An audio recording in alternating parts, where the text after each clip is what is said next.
Nous avons le plaisir de recevoir sur notre plateau le docteur Taboulet. Docteur Taboulet qui est urgentiste, cardiologue.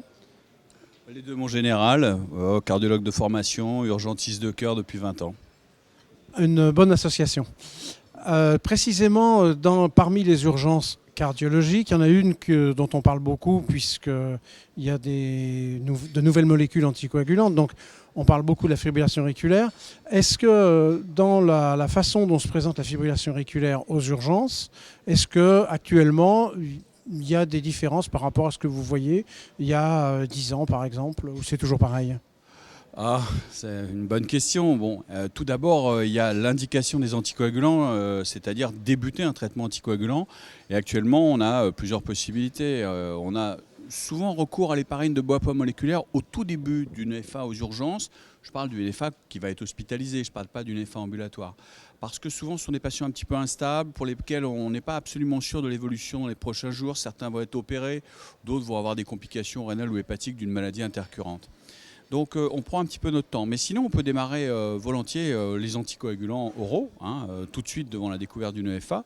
Et alors on a évidemment, nous les urgentistes, suivi les recommandations de la SFC, à savoir qu'on propose en premier quand même les anticoagulants oraux directs, tout en sachant que c'est pas forcément une molécule beaucoup plus simple à utiliser les premiers jours. Il faut quand même faire bien attention aux indications et à la fonction rénale et à tout ça. Mais c'est quand même très pratique de débuter avec ça. Donc il y a du progrès. Et puis la deuxième chose, souvent, il faut savoir arrêter des traitements anticoagulants inutiles ou régler des traitements anticoagulants utiles, arrêter l'aspirine lorsqu'on introduit des anticoagulants oraux directs. Donc il y a quand même beaucoup de choses qu'un urgentiste doit savoir faire maintenant.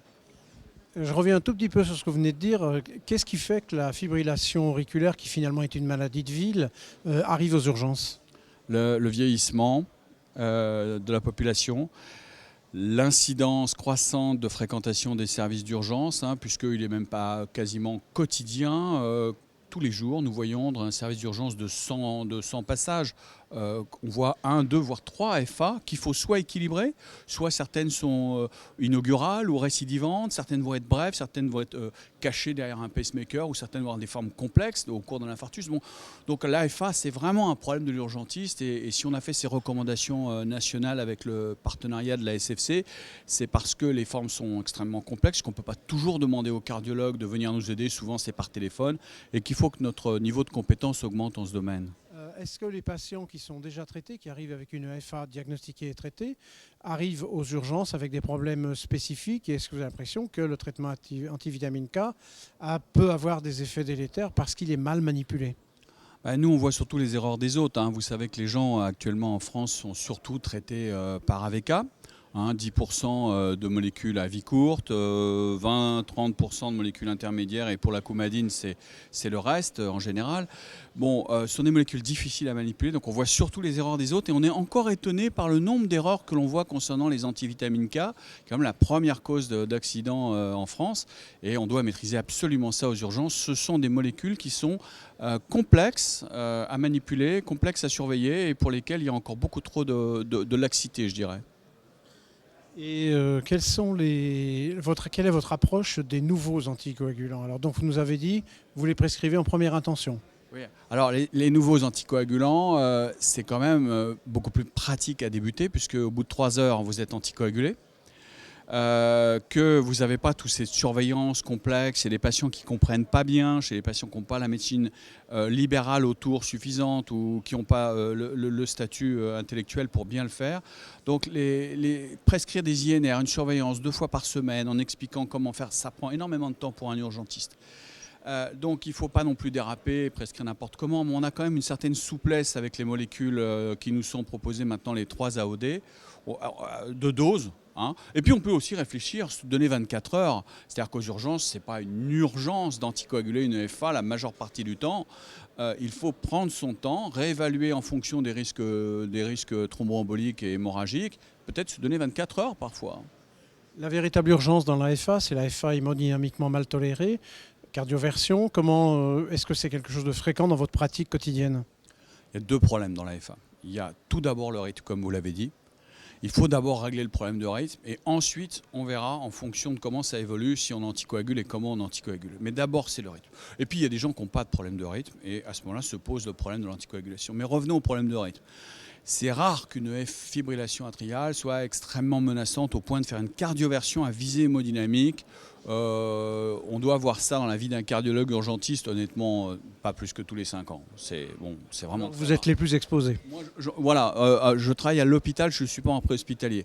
Et puis il faut faire attention parce que souvent les petits moyens comme l'adaptation du remplissage, la douleur, l'oxygénation, ça ralentit les fibrillations atriales en dehors de celle qui est conduite par un faisceau accessoire. Donc les indications hémodynamiques de la cardioversion sont rares. En revanche, les indications pour contrôler le rythme d'une EFA sont précieuses aux urgences. Il ne faut pas rater ces 48 heures, cette petite fenêtre de tir où on peut proposer une cardioversion. C'est quand même relativement simple, et beaucoup plus simple que de programmer un choc électrique externe. Donc il faut penser, c'est ce qu'on a écrit dans nos recommandations, proposer une cardioversion dans les 48 heures. Ce n'est pas forcément le jour d'arrivée, ça peut être le lendemain. Ça peut se faire en ambulatoire avec les molécules comme l'amiodarone et ça peut se faire par voie injectable avec toute sécurité ou plus rarement avec l'aide d'un cardiologue avec la flécaïne. Donc on a les possibilités de faire des cardioversions aux urgences, il faut y penser. Et si on fait une cardioversion ou si on voit une conversion spontanée en rythme sinusal, comme il est écrit, il faut proposer une anticoagulation péricardioversion. D'accord. Est-ce qu'il y a d'autres aspects de la fibrillation auriculaire qu'on n'aurait pas abordés, qui vous tiendraient à cœur ? Il faut dire quand même que le flotteur et la tachycardie atriale doivent être considérés comme des fibrillations atriales, doivent être traités comme tels à cause des formes de passage de l'une à l'autre. À cause des difficultés de faire le diagnostic parfois de la FA. Entre une FA et un flotteur, je vois que mes jeunes collègues ont parfois de la peine. Les flotteurs à conduction variable, la tachycardie atriale à conduction variable, c'est pas toujours très simple. Il y a des FA cachés derrière des pacemakers également, il faut y penser. Donc moi je suis un spécialiste de l'électrocardiogramme, j'aime enseigner les formes compliquées parce que c'est bien gentil d'apprendre les formes simples, mais quand on est aux urgences, il faut connaître toutes les formes graves. Avant de soit monter dans un camion, soit de travailler aux urgences. Donc je voulais vous parler de l'aspect électrocardiographique et chercher d'autres choses que la FA.